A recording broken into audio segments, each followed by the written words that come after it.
toutes et à tous, merci d'être venus dans la salle communale de Lionel de Brunélis. Et j'appelle immédiatement les conseils municipaux des enfants qui sont à ma droite, à qui je vous demande de faire un chaleureux accueil. Merci.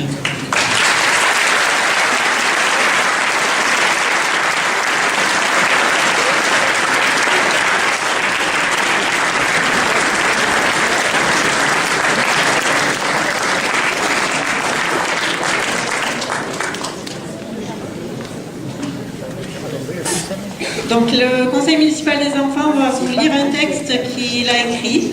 Je leur laisse la parole. Bonsoir, nous sommes le conseil municipal des enfants. Nous avons proposé et réalisé de nombreux projets durant notre mandat pour améliorer la vie à Juvignac. Par exemple, le nettoyage de la nature, la collecte de jouets pour les enfants pour Noël, l'installation de tables de ping-pong dans les écoles. Le maire nous a accompagnés pour la visite de la mairie et fait découvrir Juvignac de sa terrasse.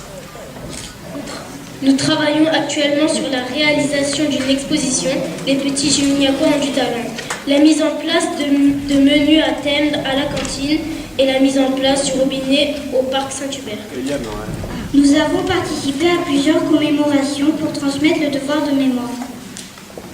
Cette année a été mouvementée. Elle ne s'est pas déroulée comme prévu car il y a eu des inondations et l'attaque de Charlie Hebdo. Cela nous rend tristes. Alors, ne soyez pas égoïstes, ne restez pas dans votre coin, soyons positifs. Nous sommes tous Charlie et nous vous souhaitons une bonne année 2015.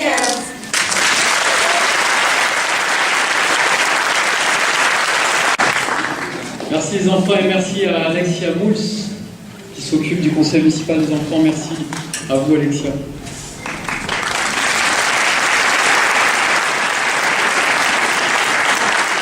J'appelle les membres du conseil municipal de Juvignac, les membres qui montaient un par un, Alain Grépinet, Jacques Bousquel, Emmanuel Vigneron, Jacques de Chambrin, Luc Brémer, Audrey Talibardol, Jérôme Larguier, Michel Roch, Stéphane Gopfert, Véronique Prier, Alexandre Lopez, Hélène Merlet, Marie Padelou, Jean-Claude Bouisserin.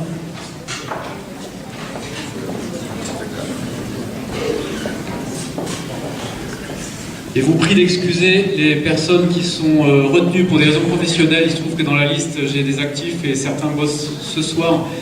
Voilà, je voudrais saluer et remercier pour leur présence les représentants élus des conseils généraux, du conseil régional, de la métropole, les élus représentants, les maires des communes voisines. Ce soir, il y a beaucoup de vœux dans les communes voisines et certains m'ont fait part de leur impossibilité de se couper en deux sur les vœux du personnel qui font eux-mêmes les vœux. Donc merci aux élus du conseil municipal qui sont derrière moi. Et je démarre pour vous dire qu'il y a exactement 300 jours aujourd'hui, le 31 mars 2014, 300 jours, vous avez choisi d'accorder votre confiance à une nouvelle équipe qui est derrière moi pour présider aux destinées de Juvignac. La tâche que vous nous avez confiée est à la fois rude, passionnante et exaltante. Durant la campagne électorale, notre ambition était de créer les conditions d'une politique différente à Juvignac. Une politique grâce à laquelle tous les citoyens auraient enfin le sentiment que les élus feraient passer les intérêts des habitants avant les leurs, avant ceux des promoteurs et surtout avant ceux de leurs amis. Et c'est ce que nous faisons. Plus on est proche de moi, moins on obtient. Sachez-le. Mes pensées vont tout d'abord aux Juvignacois victimes des inondations. Une centaine de maisons ont été sinistrées dans la terrible nuit du 6 au 7 octobre 2014. Et à ce jour, une trentaine de familles sont toujours relogées dans des résidences hôtelières. Certains sont là ce soir. Je remercie très chaleureusement Olivier Rantec, directeur de l'Hôtel du Golfe, pour sa disponibilité, pour son efficacité et pour son professionnalisme. Depuis la nuit du 6 octobre, durant laquelle il est rentré sous des trompes d'eau depuis 7 pour ouvrir les portes aux réfugiés. Depuis ce jour, l'ensemble des élus et les services municipaux se mobilisent, accompagnent ces familles pour que, une fois assurés les besoins vitaux, les premières semaines en termes de nourriture, d'hygiène, d'habillement, de relogement, Les assureurs, l'État et les financeurs publics jouent leur rôle activement avec toute l'urgence et l'efficacité qu'exige cette situation. Je tiens à remercier ici les services de la préfecture, la sécurité civile, les bénévoles, les élus de la majorité et les maires qui ont aidé Juvignac. Ils sont nombreux, je ne peux pas tous les citer ce soir. Je salue enfin pour leur combativité les victimes des inondations eux-mêmes, aux côtés desquelles nous nous tenons tout particulièrement, avec derrière moi Alexandre Lopez, qui est l'élu référent sur ce sujet, et le service citoyenneté de Peggy Thévenet, en mairie.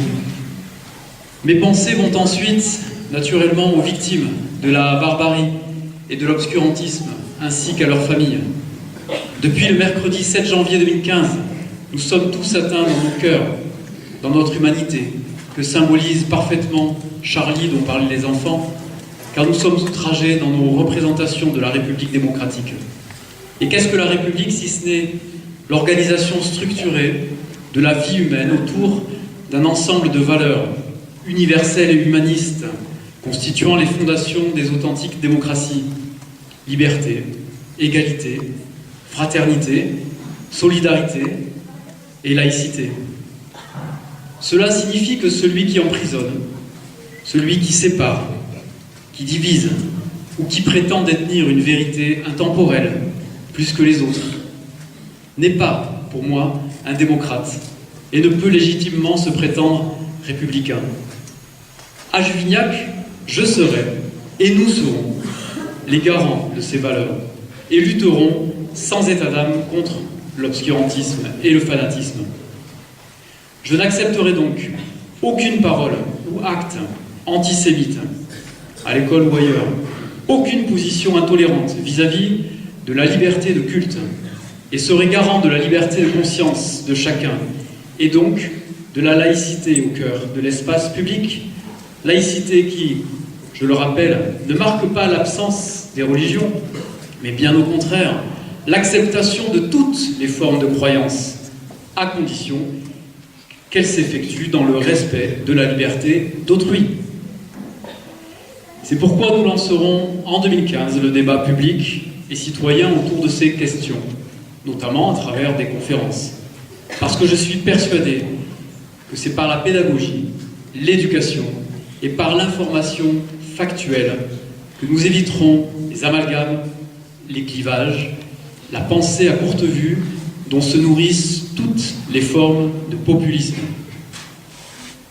Vous le savez, notre équipe derrière moi est sans étiquette, ce qui signifie que nous sommes libres des partis politiques, des idéologies, des discours formatés, des apparatchiks qui font de la politique une profession, et nous en connaissons certains à Juvignac. Libres au fond de pouvoir penser et agir en fonction de critères liés aux seuls intérêts communaux. Alors cette liberté de pensée et d'action ne signifie nullement l'absence de valeurs, de rigueur, de droiture ou de ligne politique, bien au contraire. En effet, au-delà de la signature de la charte anticorps en mai dernier, nous sommes guidés et animés tous ensemble par des convictions républicaines évoquées il y a un instant et déclinées concrètement à travers la mise en place des outils de la solidarité, des liens entre les quartiers, entre les manifestations et les associations, les liens entre les générations qui manquent à Juvignac. C'est aussi l'assainissement des finances, c'est l'éducation, et c'est l'ouverture sur les communes de l'arc ouest de Montpellier, Saussan, Pignan, La Vérune, Saint-Georges-d'Oc, Pignan, Gravel, avec qui nous nous rencontrons tous les 2 mois. C'est la mise en adéquation d'un urbanisme rénové, éclairé, en lien avec le développement économique, condition nécessaire à l'emploi. Toutefois, sachez-le, on ne change pas 30 ans d'un système clientéliste et insincère au plan budgétaire en l'espace de 300 jours. Et je vous avoue, notre immense frustration qui fut la nôtre en 2014 en prenant les clés de la ville, parce que nous avons dû rapidement admettre que notre programme devrait passer après la reconstruction d'une ville sinistrée, chancelante à divers niveaux. Depuis 5 ans, Juvignac dépense annuellement 1 million d'euros de plus que ses recettes et doit donc emprunter pour courir après ce déficit. Et notre principal écueil pour équilibrer le budget en diminuant radicalement les dépenses publiques, c'est qu'il eût fallu, au cours des années précédentes, recruter de nouveaux agents communaux en tenant compte de ces recettes. Ça n'a pas été le cas. Aujourd'hui, les premiers éléments de l'audit prospectif montrent que la masse salariale excède largement ce que nos recettes peuvent supporter. Et en disant cela, je ne jette pas l'opprobre sur ces femmes et ces hommes qui effectuent pour vous, quotidiennement et parfois le week-end ou la nuit, dont ce soir, et j'en profite pour remercier les services des festivités qui a installé la salle et qui la démontrera aussi par la suite. Un travail remarquable et qui rendent ces agents de la commune un service public de qualité. Ils ne sont pas responsables de cette situation et qu'ils ne peuvent que constater amèrement, comme nous le faisons aussi. Depuis plusieurs années, nous avions écrit, expliqué, calculé, et nous n'avons pas été entendus par celles et ceux qui, pourtant, étaient responsables des finances communales. Pas davantage n'ont été entendues les alertes qu'adressait chaque année la préfecture et la direction régionale des finances publiques à l'ancien maire, engageant la commune à stopper la spirale infernale d'endettement dans laquelle elle s'était installée depuis 2017. Comme j'ai eu l'occasion de le dire en conseil municipal, le sentiment qui nous anime aujourd'hui sur ce point est celui de la colère. La colère de constater une situation financière bien pire que celle que nous avions anticipée. La colère de constater que les dépenses excessives qui ont fortement déséquilibré le budget n'ont même pas permis de produire les équipements publics pourtant vitaux pour nos concitoyens, les écoles, les salles communales, les parkings, les constellations, les mises aux normes des salles existantes, notamment pour le handicap. La colère de constater qu'après 8 audits, dont celui de 5 banques, les anciens élus reportent encore et toujours la responsabilité sur autrui, soit l'un des auditeurs, soit notre équipe, feignant d'ignorer que le budget 2014 avait été conçu durant l'hiver dernier et que par ailleurs les chiffres de la commune sont exécrables, comme je le disais, depuis 2007. La colère de constater que notre programme d'investissement devra se limiter à ce que les anciens élus auraient dû faire financer par l'aménageur des constellations, à savoir une école. La colère de constater qu'en miroir des années fastueuses et outrancièrement dépensières, nous allons devoir serrer les boulons pour ramener les dépenses générales à un niveau acceptable pour les banquiers, acceptable pour l'équilibre structurel de la section de fonctionnement, acceptable pour nos impôts. La colère de constater que nous sommes largement passés des services du financement des collectivités locales, de l'État, pour financer nos équipements. Non seulement ces acteurs publics n'ont pas été sollicités, mais qui plus est, les acteurs privés et promoteurs ne l'ont pas été en termes de participation. Ces négligences irresponsables vont nous conduire à installer une période de très grande austérité sous l'œil de la Chambre régionale des comptes, à qui nous avons grandement ouvert les portes de la mairie depuis environ 2 mois. Et nous ne pouvons pas préjuger des avis que ces magistrats vont émettre prochainement. Mais ce soir, au-delà de cet élan, je préfère formuler des vœux, parler du présent et d'avenir avec vous, et laisser la justice suivre son cours sereinement. Je vais donc laisser la parole quelques instants à quelques élus qui sont derrière moi, qui vont vous parler de leur délégation, en commençant par Luc Bremer. Merci.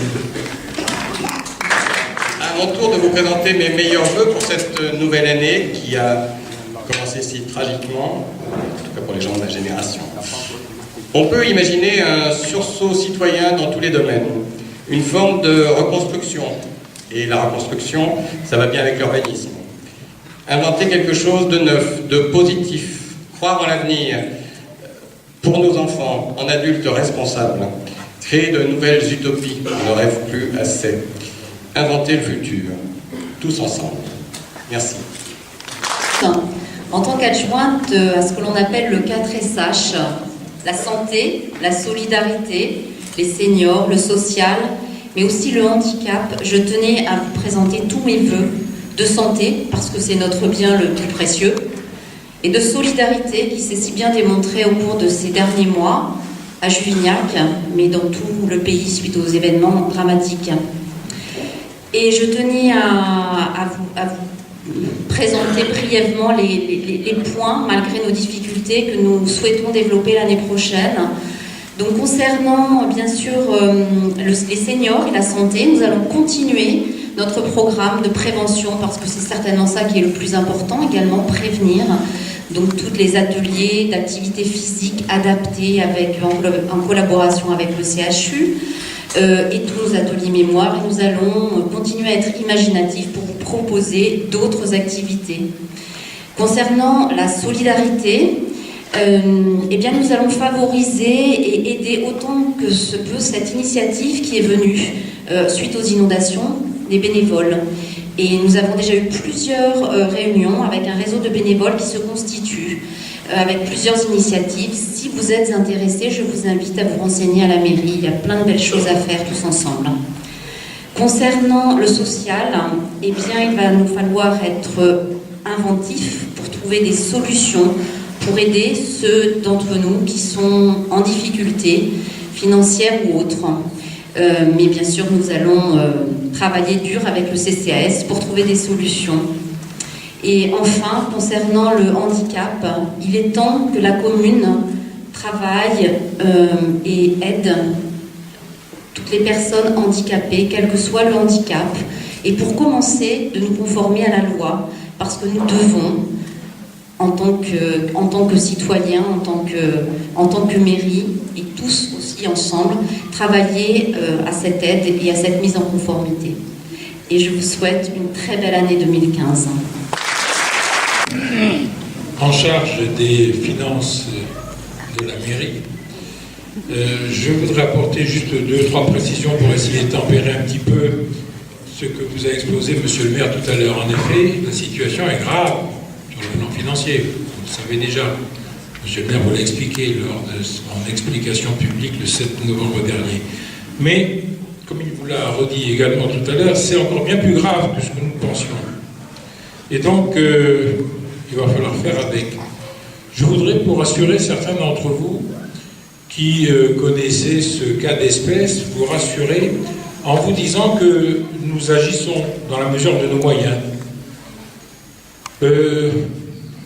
En vous disant cela, je pense à une politique qui a été mise en place lors des années précédentes, et en particulier s'agissant d'agents territoriaux, dont l'un d'eux en particulier, qui peut être connu de certains d'entre vous, qui est payé par la mairie depuis 17 ans. La modique somme de actuellement 3 400 € par mois, depuis 17 ans.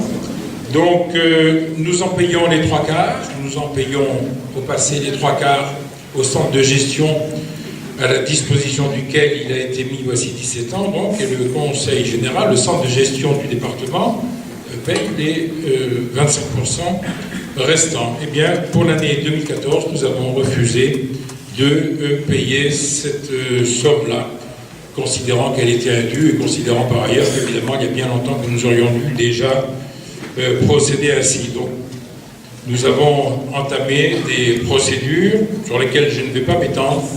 Et donc, voilà où nous en sommes. Je voulais simplement vous rassurer en vous disant que nous déployons beaucoup d'efforts pour essayer de récupérer tout ou partie, j'espère la totalité, mais enfin, ne soyons pas trop... ne nous faisons pas trop d'illusions. Voilà. Donc il y a quand même plus de 520 000 € qui ont été dépensés ainsi pendant les 17 années écoulées, rien que sur ce cas particulier. Et je n'étendrai pas sur la gabegie que nous avons découverte également dans bien d'autres domaines, y compris d'ailleurs au niveau de l'Office du tourisme qui fonctionnait depuis 6 ans ici à Juvignac. Voilà, par ailleurs, un petit peu d'espoir aussi, nous avons entamé, monsieur le maire en premier évidemment, des démarches auprès des collectivités territoriales auprès desquelles nous sommes susceptibles d'obtenir des finances pour nous aider ici ou là. Eh bien, par exemple, le Conseil général nous a attribué il y a quelques semaines la modique somme de 70 000 € pour procéder à des travaux de réaménagement dans les écoles. C'est un exemple parmi d'autres. Nous espérons prospérer dans cette voie. Ces sommes-là auraient dû dans le passé, auraient pu être obtenus par ceux qui nous ont précédés. Et la chose, hélas, n'a pas été. Alors, monsieur le maire, vous disiez tout à l'heure, on est obligé de serrer les boulons. Oui, on va serrer les boulons, hélas. Je pensais d'abord qu'une année suffirait. Je pense qu'une année ne suffira pas. Voici 9 mois déjà que nous sommes aux commandes de la mairie. J'espère qu'à mi-mandat, nous serons à même de faire enfin ce que nous avions, ce sur quoi nous nous étions engagés. Ça va être difficile, mais comme nous sommes résolument décidés à agir dans l'intérêt du bien public, je ferai référence à cette fameuse devise de Guillaume d'Orange que vous connaissez tous. Point n'est besoin d'espérer pour entreprendre, ni de réussir pour persévérer. Nous voici exactement au cœur de mon sujet.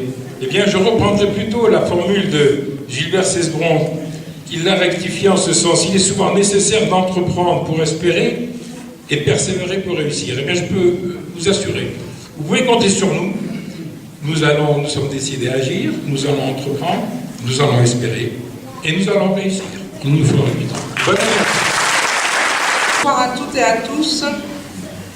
Je vais commencer par une citation de Mandela qui disait « Cela semble toujours impossible jusqu'à ce que l'on fasse ».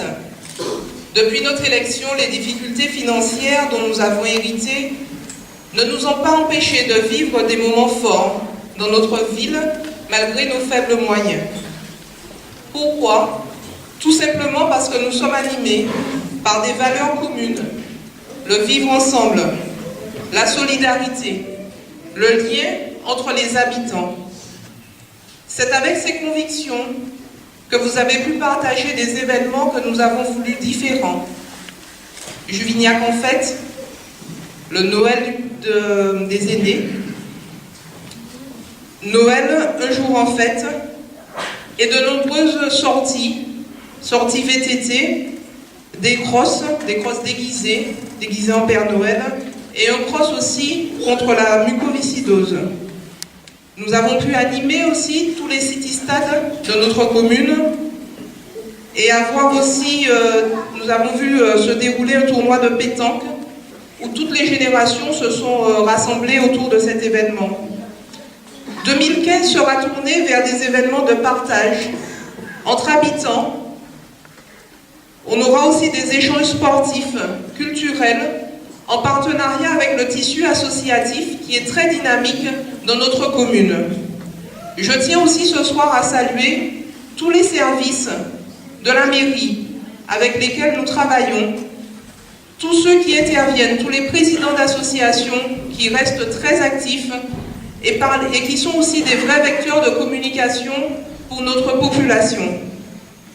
Je souhaite pour 2015 préparer avec vous un cocktail de bien-être, agrémenté de générosité, de partage et de joie de vivre. Bonne année à tous. Jean-Luc m'a confié la tâche de penser l'avenir économique et le développement de Juvignac. Je suis donc forcément optimiste. Malgré tout ce qu'on vous a dit jusqu'à maintenant et les 2 ou 3 années de tâches maigres que nous allons vivre pour remettre à flot les finances de la commune, je suis très optimiste et je voudrais vous faire partager cet optimisme pour le futur de Juvignac. Pour 4 raisons. La première, c'est que le temps de la toute-puissance de la promotion immobilière et de la toute-puissance des intérêts particuliers est révolu. Nous avons repris en main l'urbanisme de Juvignac et je voudrais saluer devant vous mon collègue Luc qui s'est caché, parce qu'il faut le voir se battre quotidiennement contre les plus grands groupes immobiliers de la région, qui se croient tout-puissants et qui, à Juvignac aujourd'hui, voient s'opposer contre leurs intérêts la volonté de la mairie de faire passer prioritairement ceux de l'intérêt général et des Juvignacois. Je crois que vous pouvez...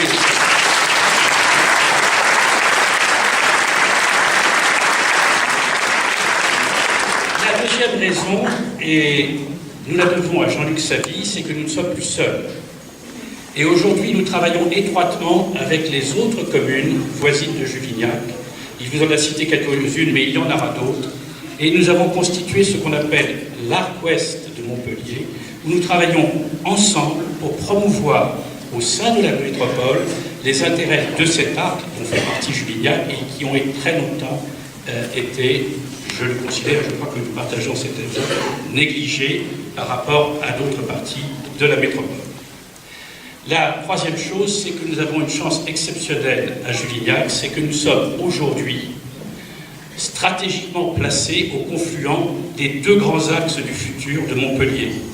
l'A75 qui sera bientôt relié à la 9 et le lien contournement nord de Montpellier qui sera bientôt terminé, et au confluent à Bel-Air, pratiquement sur le territoire de Juvignac, vous avez l'endroit pour édifier la plus belle zone de développement économique de la métropole. Maintenant que la marche à la mer est terminée et que nous en avons tous vu les limites, l'avenir de la métropole, il est à l'ouest, il est dans l'arc ouest, et Juvignac sera au cœur de ce développement. Et puis, dernière raison, et à mon avis, et je crois que toute l'équipe partage cette idée-là, le plus beau du futur de Juvignac, c'est que nous allons non pas le construire tout seul dans notre coin, mais nous allons le construire avec vous tous ensemble, et ce sera donc de très belles années qui vont venir après ce petit moment de passage à vide pour notre très belle commune. Bonne année à tous. Alors les enfants s'impatientent. Donc la rareté, pour moi, crée la richesse. Et c'est en ces termes que nous allons agir en 2015, et j'en profite pour saluer Bénédicte Labarre qui n'a pas pu venir ce soir, la nouvelle directrice générale des finances de la commune de Juvignac, et qui remplace avantageusement, très avantageusement, l'ancien DGS Patrick Nicodème qui est parti sur Aigues-Mortes avec d'ailleurs quelques agents communaux. On a des échanges avec Aigues-Mortes.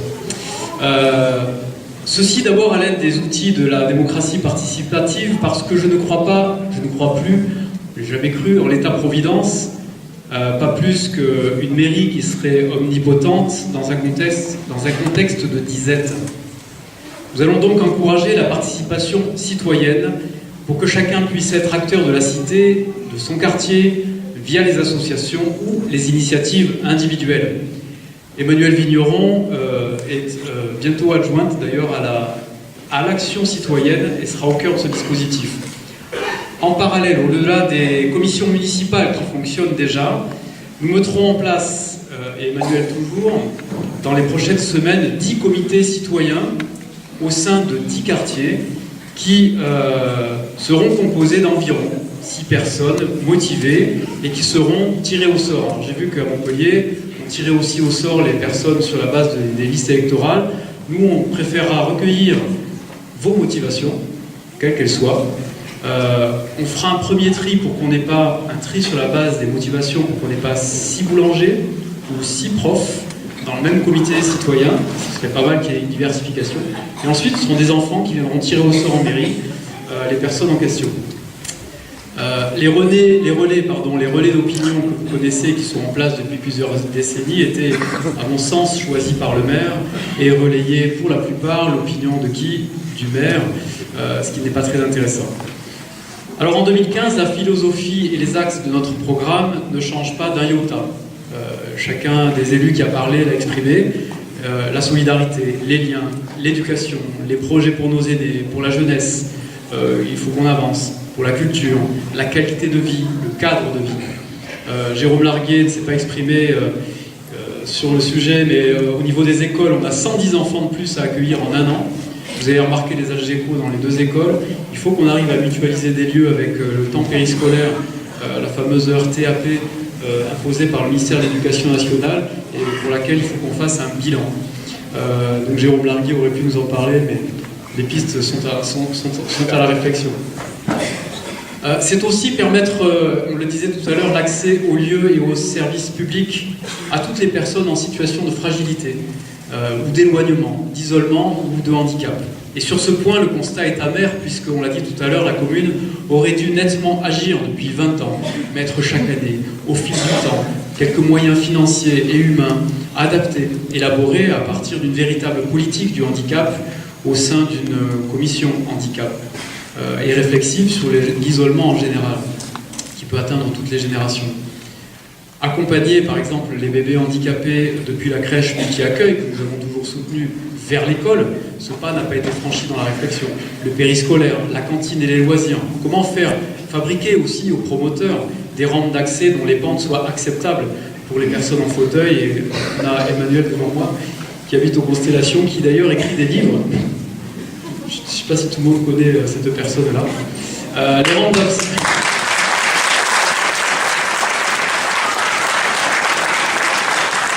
Emmanuel a écrit un livre qui s'appelle L'Impatiente. Vous voyez, elle est dans un fauteuil, elle a des personnes autour d'elle qui s'occupent d'elle 24 heures sur 24, mais elle écrit des livres, elle enseigne, elle prend des cours à la fac de droit et elle habite aux Constellations. Et il se trouve qu'il y a des pentes un peu élevées, que les promoteurs ont bâties pour des fauteuils. Si c'est trop élevé, elle peut rester en bas, bloquée devant chez elle quand l'ascenseur ne fonctionne pas, et ça peut arriver quand il est en maintenance, donc elle est restée 3 heures en fait chez elle.